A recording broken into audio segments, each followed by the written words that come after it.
pessoal, tudo bem com vocês? Rapaziada, bora iniciar os nossos trabalhos nessa segunda-feira, nessa semana maravilhosa, falando sobre a rodada de ontem da NBA. Tivemos uma boa rodada nesse domingão, tá? Tivemos jogos bem bons, tivemos um excelente Phoenix Suns e Oklahoma, tivemos um pegadaço Clippers e Minnesota.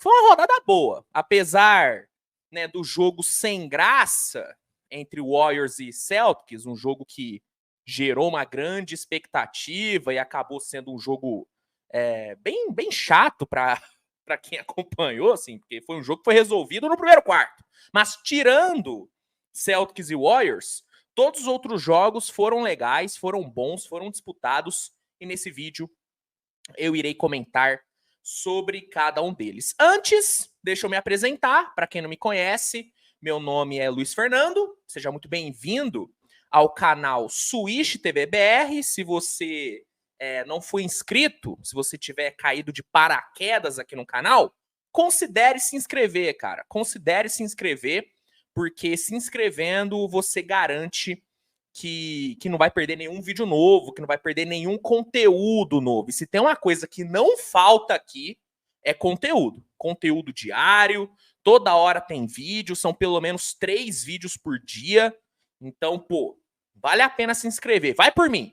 Vale a pena se inscrever. Então, clica aí no botão de se inscrever e já aproveita, clica no like também, porque ajuda muito no nosso engajamento. Fechou?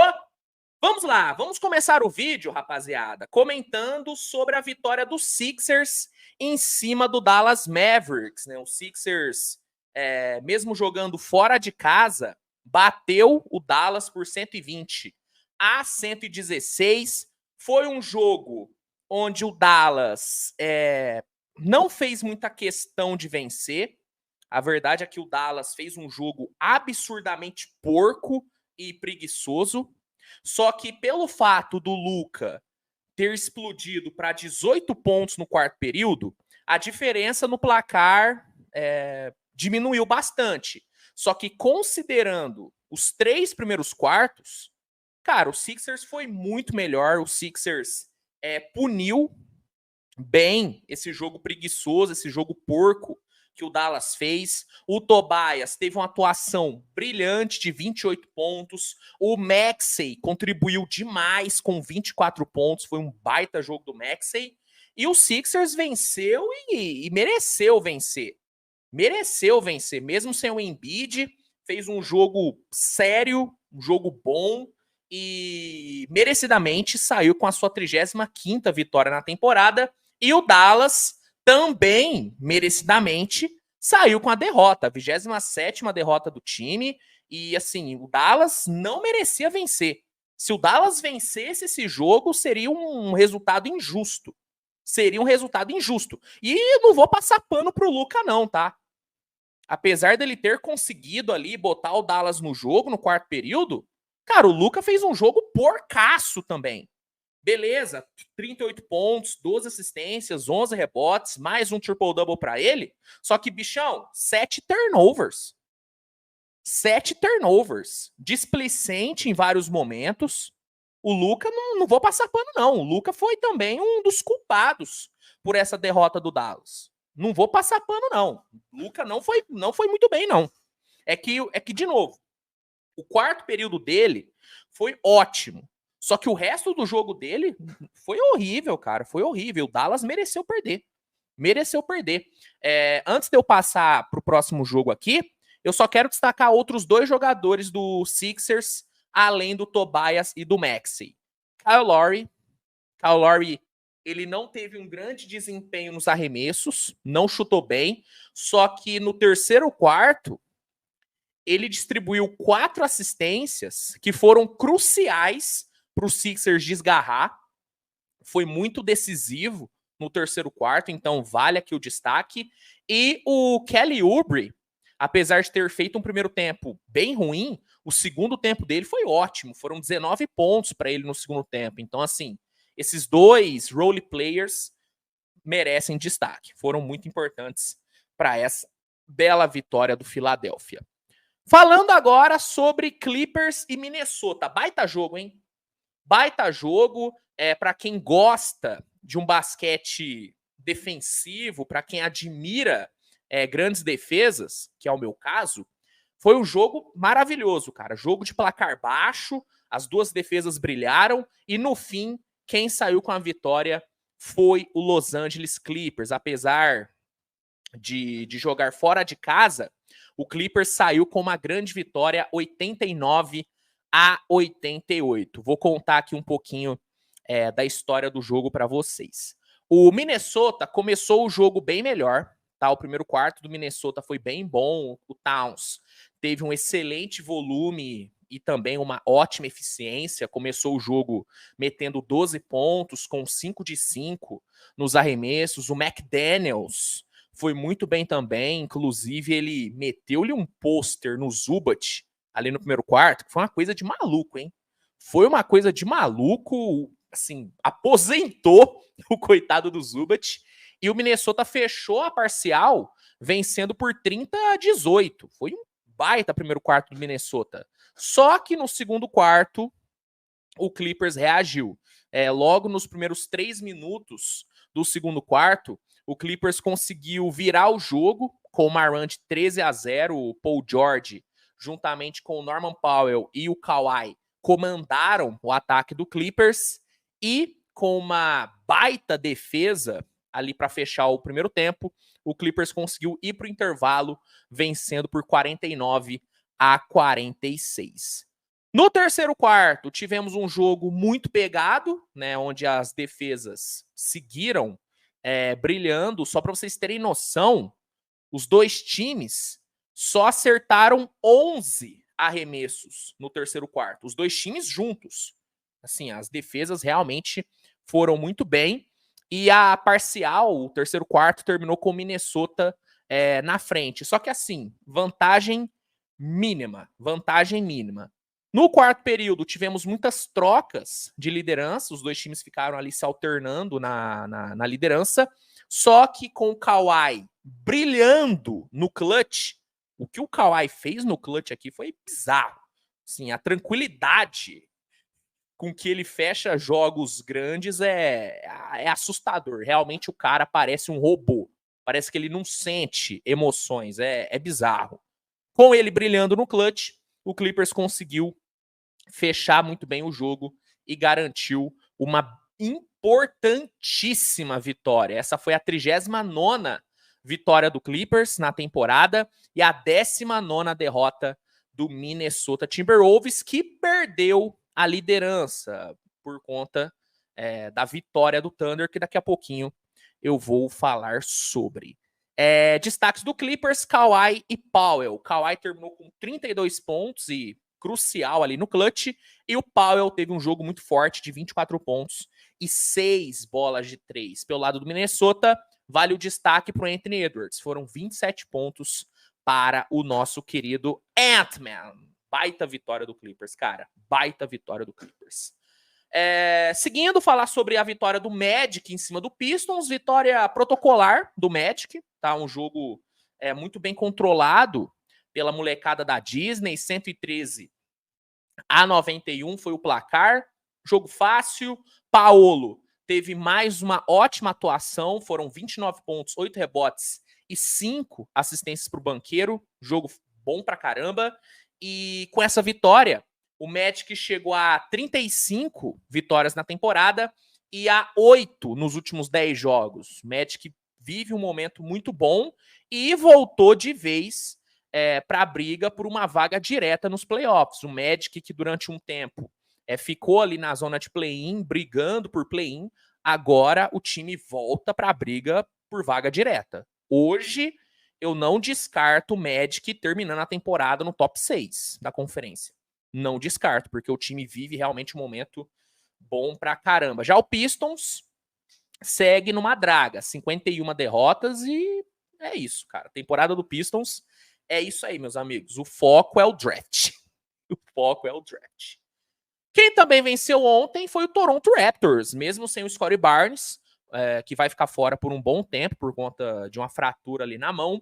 O Toronto venceu o Charlotte por a 106, os dois ex-Knicks brilharam, Quickley e RJ. De novo, comandaram o ataque do Toronto, os dois combinaram para 45 pontos, e com essa vitória, o Toronto chegou a 23 na temporada, e foi a 4ª vitória do time pós All-Star Game, né? Então, o pós-All-Star do Toronto é bem bom, o time só perdeu 2 jogos desde o All-Star, então a fase do Toronto é bem boa. Apesar da derrota, que foi a 46ª do Hornets, vale o destaque para o Brandon Miller. Mais um ótimo jogo do novato. Foram 26 pontos, 10 rebotes, com 52% de field goal. Eu sei que pouca gente vai olhar para o Charlotte, pouca gente vai prestar atenção no Charlotte, só que o Brandon Miller merece aí muitos elogios, cara. A temporada dele é muito boa em meio a todo o caos que tem sido a temporada do Hornets, em meio a todo o desastre que é a temporada do Hornets. O Brandon Miller é algo positivo, cara. Temporada boa pra caramba, e pra mim, hoje, ele é o 3º melhor novato aí da temporada. E briga com o Chet pelo 2º lugar. O Chet hoje não briga mais pelo novato do ano. O novato do ano vai ser o Wembanyama, que ontem teve mais uma atuação brilhante. Daqui a pouco eu vou falar sobre também. O Chet não briga mais pelo prêmio de novato do ano. A briga dele agora é para se manter no 2º lugar. E vai ser difícil, porque o Brandon Miller tá comendo a bola. Comendo a bola. Além dele, o Jaime Hawks é outro que vai brigar pelo top 2. Então, olho no Brandon Miller, tá? Olho no Brandon Miller, porque existe sim um mundo onde ele termina em 2º na corrida pelo novato do ano. Esse mundo existe. Esse mundo existe. E é uma surpresa, porque eu não esperava uma temporada de calouro tão boa do Brandon Miller. Eu, inclusive, fui um dos que foi contra o Hornets selecionar o Brandon Miller. Para mim, o Hornets tinha que ter pego o Scoot Henderson. Na época, eu achava isso. Então, o Brandon Miller tá calando várias bocas, inclusive a minha. Inclusive a minha. E eu não tenho nenhum problema em chegar aqui e falar que eu errei. Eu errei na minha avaliação do Brandon Miller. Eu errei. E tá tudo bem. Que bom que eu errei. Que bom que o moleque tá dando certo. Fico muito feliz por ele. Muito feliz mesmo. Seguindo, falar sobre essa vitória enorme do Knicks contra o Cavs, hein? Que vitória do Knicks, hein? Que vitória! 107-98, jogando fora de casa. E, cara, essa vitória, ela é tão grande, ela é tão enorme por conta dos desfalques do Knicks. O Knicks entrou nesse jogo já sem 3 titulares. Já entrou sem o Anunoby, sem o Randle e sem o Mitchell Robinson. Os 3 estão fora faz um tempo. E aí, no primeiro lance do jogo, basicamente, no primeiro minuto de jogo, o Knicks perdeu o Jalen Brunson, que não é só um titular, é o melhor jogador do time. Jalen Brunson acabou sofrendo ali uma lesão na perna esquerda no começo do jogo, teve que deixar a quadra, ainda não saiu nenhuma informação sobre a lesão e tudo, vamos torcer para não ser nada demais, mas pela forma que ele deixou a quadra, não sei não, eu tô bem preocupado com a questão do Jalen Brunson. E, pô, o Knicks perdeu o cara no primeiro lance do jogo. Tinha tudo pro Knicks desandar. Tinha tudo pro Knicks desandar, só que não foi o que aconteceu, cara. O Knicks conseguiu se recuperar, conseguiu fazer um jogo muito bom, e mesmo sem 4 titulares, venceu o Cavaliers fora de casa. Que beleza. O Cavaliers não teve o Donovan Mitchell segue fora, mas, pô, jogava em casa e tinha Darius Garland, tinha Evan Mobley. O Cavs não era pouco favorito, era muito favorito. E não conseguiu vencer o Knicks, que teve um jogo coletivo muito bom, só que 2 jogadores do Knicks merecem um destaque maior. Josh Hart e DiVincenzo. O que esses 2 caras fizeram ontem, assim, é digno de aplausos. É digno de aplausos. O Josh Hart, ele meteu um triple-double com 19 rebotes,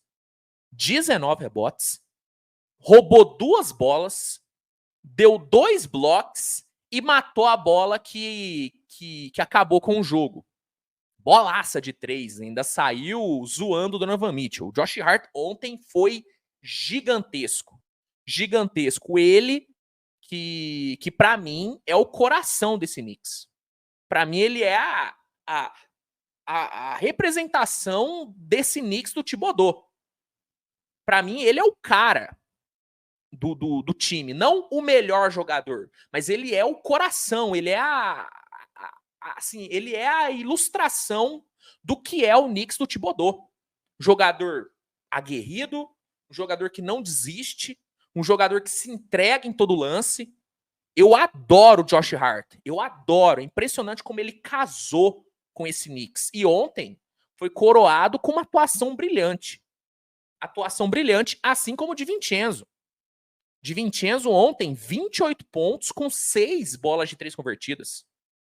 De Vincenzo jogou demais. E ao lado do Hart, foi o grande nome dessa vitória brilhante, vitória enorme do Knicks. 36ª vitória do time na temporada e a 21ª derrota do Cleveland Cavaliers. Que resultado, velho. Que resultado pro Knicks. Fiquei muito feliz. Fiquei muito feliz porque, cara, foi total um jogo de superação do Knicks. Total, velho. Total. Eu gosto muito desse time. Gosto muito desse Knicks. Tô bem esperançoso com esse time nos playoffs. Só que tem que chegar saudável. Tem que chegar saudável, porque não vai ser sempre que Josh Hart e DiVincenzo vão salvar a pátria. Esse time precisa dos seus titulares de volta.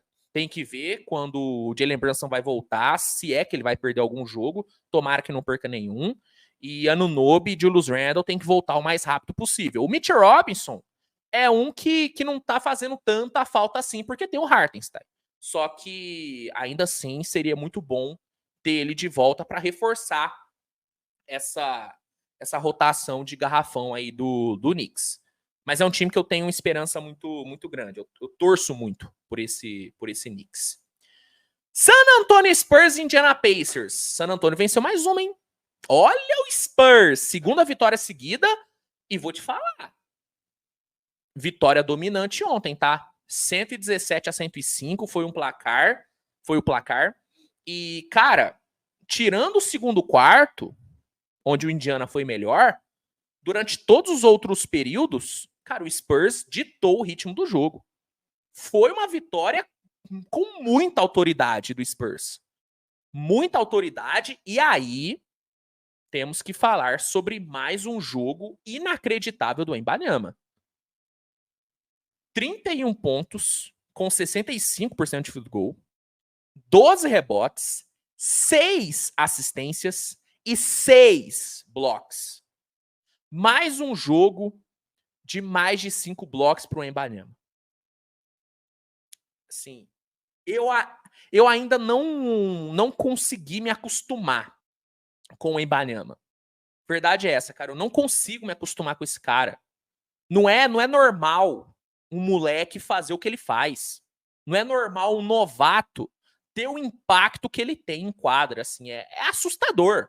Um jogador de 2,20 não pode ter o pack de handles, não pode ter o step back que o Wembanyama tem.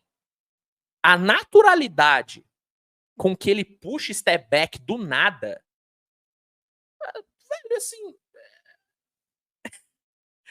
não pode. É muita coisa para um jogador só. É muita ferramenta, é muita arma para um jogador só. É surreal, cara, é surreal. É muito absurdo o Wembanyama. É muito absurdo e eu não consigo me acostumar. Não consigo, cara. Não consigo me acostumar. Eu não consigo normalizar o Wembanyama. Não consigo. Ontem ele foi o grande nome dessa vitória grande do Spurs, enfrentou um grande adversário e saiu com a sua 13ª vitória na temporada, segunda vitória seguida. Já o Indiana sofreu sua 28ª derrota e, cara, o que tá acontecendo com o Haliburton, hein? Vamos falar rapidinho aqui sobre o Haliburton? O Haliburton, ele teve um começo de temporada excelente, tá? Excelente. Durante 3 meses, o Haliburton foi um dos 3 melhores jogadores da temporada. Eu falo isso com muita tranquilidade. Com muita tranquilidade. Considerando ali outubro, novembro e dezembro, o Haliburton foi um dos 3 melhores jogadores da liga. Foi um dos grandes protagonistas da NBA durante esses 3 meses. Só que, desde a sua lesão, dessa última lesão que ele teve, eu tô sentindo o Haliburton, sei lá, cara, diferente. Ontem, assim, pode ser impressão minha, mas eu vi um Haliburton muito apático, sabe? Durante o jogo, refugando em alguns arremessos livres ali, deixando de atacar o aro em alguns momentos. E juntando com a atuação pífia contra o Pelicans, onde ele não pontuou, sim, eu tô preocupado, velho, com esse momento do Haliburton, porque assim, é a pior versão do Haliburton desde que ele chegou no Indiana. O Haliburton desses últimos 2, 3 jogos é a pior versão dele. O Haliburton, ele tá tendo péssimas atuações. E é preocupante, cara. E é preocupante, porque, de novo, é muito mais sobre a postura, sobre a atitude dele do que sobre os números em si. Os números são ruins, só que o que me preocupa mesmo é essa forma apática com que ele jogou ontem e com que ele jogou também contra o Pelicans. Tô preocupado, cara. Eu tô preocupado. Acho que é algo que merece a nossa atenção, esse momento do Haliburton. Pelo menos eu tô preocupado, porque é um contraste muito grande com o Haliburton que pô, velho, encantou a liga nos primeiros meses da temporada. É um baita de um contraste. Então, sei lá, velho, é algo que tá me incomodando. Não sei se tá incomodando você, não sei se você tá tendo a mesma impressão do que eu, mas eu tô preocupado com esse momento do Haliburton. Tomara que no próximo jogo ele volte a jogar o que tava jogando antes. Porque esses últimos 2, 3 jogos aí dele não foram bons, cara. Não foram bons e me incomodou muito, me incomodou muito. Mas bom, seguindo, baita vitória do Spurs. Importante reforçar isso. Seguindo, vamos falar sobre, pô, velho, a vitória do gigante. É! O Tandão ganhou mais uma. E que vitória, hein? Bateu o Phoenix Suns fora de casa, 118-110. Vitória muito importante para o Thunder, porque com essa vitória, o Thunder volta a liderar o Oeste. É, meus amigos, tem que respeitar o líder da conferência. Tem que respeitar o líder da conferência, mas não foi fácil. Não foi fácil. Phoenix Suns dificultou muito a vida do Thunder. Logo no primeiro quarto, o Phoenix conseguiu assustar o Thunder com uma run de 17-4. O Phoenix começou o jogo muito bem, mesmo sem o Devin Booker, que deve ser desfalque por pelo menos uma semana por conta da lesão que ele sofreu no tornozelo no último jogo. Mas mesmo sem ele, cara, o Phoenix começou bem pra caramba. O Nurkic, só no primeiro quarto, pegou 12 rebotes. 12 rebotes, assim, uma coisa bizarra. E o Phoenix assustou. Só que aí o Thunder, aos poucos, foi se recuperando. E com uma run de 24-7 na reta final do quarto, run liderada pelo Shai, o Thunder conseguiu virar e fechou a parcial com 4 pontos de vantagem. No segundo quarto, o Thunder dominou.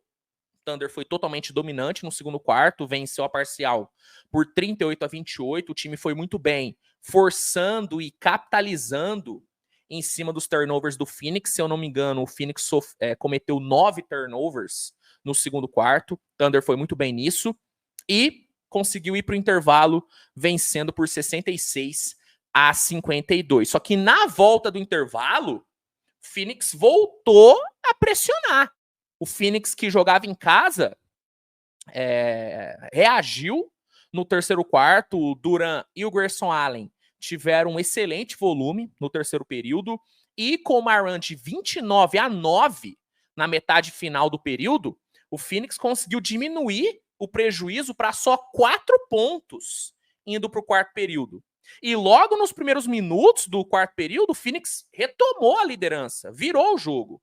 O Phoenix meteu 3 bolas de 3 seguidas no começo do quarto período e virou o jogo.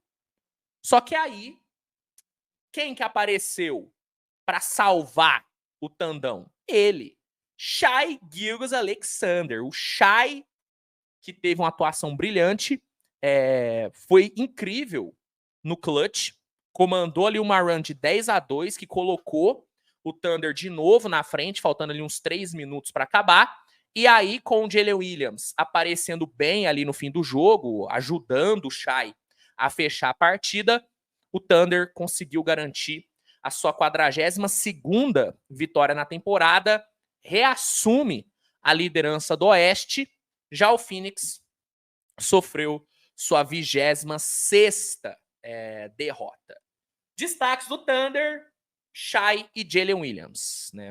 A duplinha dinâmica do Thunder voltou a brilhar. Né? O Shai, mais uma atuação de pelo menos 30 pontos, foram 35 pontos ontem, e ainda pegou 8 rebotes, deu 9 assistências, roubou 3 bolas, deu 2 tocos, assim, atuação de elite do Shai, mais uma atuação enorme. E o Jalen Williams, 22 pontos, 3 roubos de bola, com 10 de 19 no field goal. Fechou muito bem o jogo, assim, que atuação, cara, que atuação do Jalen Williams, que jogo do Shai e que vitória do Thunder, cara, vitória enorme, enorme. Pelo lado do Phoenix, vale o destaque pro Nurkic. Ótimo jogo do Nurkic. O que ele fez ontem nos rebotes foi absurdo. Ele pegou 31 rebotes ontem, cara. 31. Essa é a maior marca de rebotes num jogo desde 2010. Desde 2010. Não víamos alguém pegar tantos rebotes como o Nurkic pegou ontem. Foram 13 rebotes ofensivos e 18 defensivos. A última vez que vimos alguém ter esses números foi em 88, com Charles Oakley. Então, assim, desde 2010, não vimos alguém pegar 31 rebotes, e desde 88, não vimos alguém pegar 13 rebotes ofensivos e 18 defensivos num jogo. Foi uma atuação, velho, épica do Nurkic. Só que não foi o suficiente para evitar a derrota do Phoenix Suns em casa. Inclusive, preocupa esse Phoenix sem o Devin Booker, tá? Preocupa muito, porque o Durant, ele não tem jogado tão bem assim nos últimos jogos. Eu sei que é difícil criticar o Kevin Durant porque é um extra classe, só que nos últimos jogos ele não tá jogando o que ele costuma jogar. O Bradley Beal, apesar de ter jogado bem ontem, é um cara que não dá para confiar ainda. Não dá para confiar. Então, assim, preocupa esse Phoenix sem o Devin Booker. Porque o Devin Booker vinha sendo o jogador mais consistente desse Phoenix Suns. Então, preocupa. Ainda mais tendo o Frank Vogel como técnico, né? Aí a preocupação aumenta demais. Bom, para fechar o vídeo, vou só falar rapidinho sobre o massacre do Celtics contra o Warriors. Esse era um jogo que todo mundo estava ansioso, todo mundo esperava um jogo pegado por conta dessa rivalidade que se criou nos últimos anos. O Warriors vinha muito bem, vinha de uma sequência boa aí de jogos, engatando boas vitórias, então tinha uma expectativa de ser um jogo pegado, de ser o melhor jogo da rodada, mas acabou sendo o jogo mais sem graça da rodada, tirando pro torcedor do Celtics, né? O torcedor do Celtics adorou, mas pro fã geral, pro cara que só queria ver um jogo, pô, foi uma partida decepcionante, cara, porque o Celtics acabou com o jogo no primeiro quarto. O Celtics ganhou 140-88, massacre completo. O Celtics foi pro intervalo, gente, com 44 pontos de vantagem. Brincadeira. O Warriors voltou com as reservas. Curry, Green, Clay, os caras nem voltaram do intervalo. Foi um massacre completo, assim, basicamente todo mundo que entrou em quadra pelo Celtics jogou bem. Jaylen Brown, Jason Tatum jogaram bem pra caramba. Só no primeiro tempo foram 22 pontos pro Tatum e 25 pro Brown. Inclusive o Warriors optou por uma estratégia kamikaze de ficar deixando o Jaylen Brown arremessar livre no perímetro. Uma estratégia que claramente não deu certo, porque o Jaylen Brown matou 5 bolas de 3 só no primeiro tempo. E o Golden State pagou todos os arremessos pro Jaylen Brown. E depois do jogo, o Draymond Green e o Steve Kerr confirmaram que essa era a ideia mesmo. Sim. Totalmente kamikaze. Totalmente kamikaze a estratégia do Warriors. E nada deu certo. Atuação horrível do Warriors. Curry teve um dos piores jogos dos últimos anos. 0 de 9 para 3, 2 de 13 no field goal. Sim, jogo horrível, jogo pífio e derrota humilhante pro Warriors. 28ª derrota do time e 48ª vitória do Celtics, que com essa vitória, meu amigo, moral vai lá em cima. Por quê? Venceu um time que recentemente vinha sendo o pai do Celtics. Verdade é que o Warriors, nesse histórico recente, vinha dominando o Celtics. E o Celtics venceu esse time, conseguiu quebrar a maldição, pelo menos na temporada regular. E cara, assim, passou o carro, venceu sem o Porzingis. Porzingis nem jogou. Então, pro Celtics, vitória enorme. Pro Warriors, provavelmente a pior derrota do Warriors na temporada. Provavelmente não, foi a pior derrota do Warriors na temporada. Foi uma das piores derrotas na história do Warriors, considerando diferença de pontos. Bizarro, cara, bizarro. Se você quiser uma análise um pouquinho só mais aprofundada, eu postei um vídeo falando sobre esse jogo, mas, assim, eu não vou falar nada que eu não falei aqui. Então, basicamente, você vai ouvir a mesma coisa, porque não tem muito o que falar. Foi um massacre, foi uma humilhação, foi um atropelo, foi um monólogo do Celtics. A verdade é essa. É isso, gente. Era isso que eu tinha para falar sobre a rodada de ontem. Apesar de ter sido uma rodada curta, tivemos muitos jogos bons, por isso que o vídeo acabou ficando longo. E é isso, tá? Se gostou, deixa o like, se inscreve, compartilhe, mande para os seus amigos.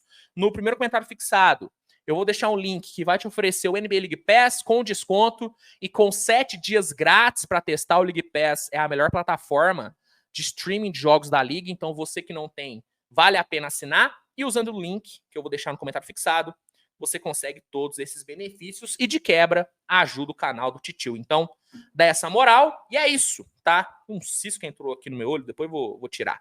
É isso, gente. Tamo junto, grande abraço e nos vemos mais tarde com mais conteúdo. Tchau, tchau.